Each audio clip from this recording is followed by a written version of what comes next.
Hello বন্ধুরা, আজকে আমরা দেখব মোবাইলের মাধ্যমে কিভাবে টিপ ফাইলকে ওপেন করা যায়।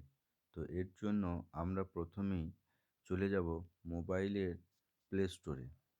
তো আপনারা দেখতেই পাচ্ছেন আমি মোবাইলের গুগল প্লে স্টোরের মধ্যে চলে এসেছি। এখানে এসে সার্চ বার অপশানে গিয়ে সার্চ করব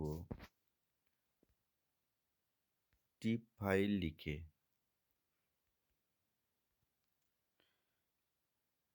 টিপ ফাইল ভিউয়ার।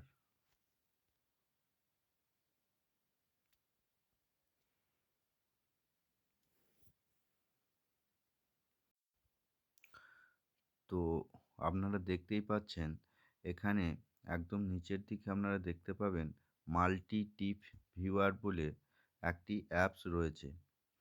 তো আমি এই অ্যাপসটিকে ওপেন করছি।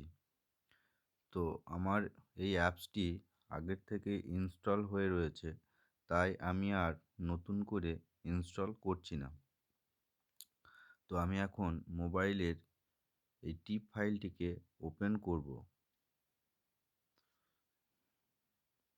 তো আপনারা দেখতে পাচ্ছেন এখানে ওপেন ফাইল বলে যে অপশানটি এসছে, এই ওপেন ফাইলটির উপর আমরা একবার ক্লিক করব। এরপর আমার টিপ ফাইলগুলো যে জায়গায় রয়েছে সেই স্টোরেজের মধ্যে আমরা যাব। তো আমি আমার ইন্টারনাল স্টোরেজের মধ্যে যাচ্ছি।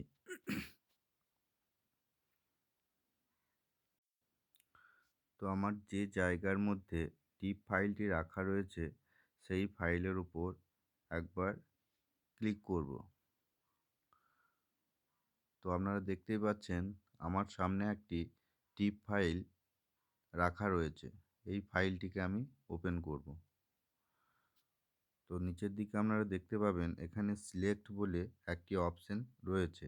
এখন আমি এই সিলেক্ট অপশানটির উপর ক্লিক করব। তো এখন আপনারা দেখতেই পাচ্ছেন আমার যে টিপ ফাইলটি ছিল সেই টিপ ফাইলটি এখানে ওপেন হয়ে গেছে। তো বন্ধুরা, আপনারা দেখতেই পাচ্ছেন কিভাবে মোবাইলের মাধ্যমে খুব সহজেই একটি টিপ ফাইলকে আমি ওপেন করে আপনাদের সামনে দেখালাম। তো আজকের ভিডিওটা এই পর্যন্তই ছিল। যদি আমার ভিডিওটি আপনাদের ভালো লেগে থাকে তাহলে অবশ্যই আমার চ্যানেলটিকে লাইক, কমেন্ট, শেয়ার করবেন এবং সাবস্ক্রাইব করতে অবশ্যই ভুলবেন না। নমস্কার।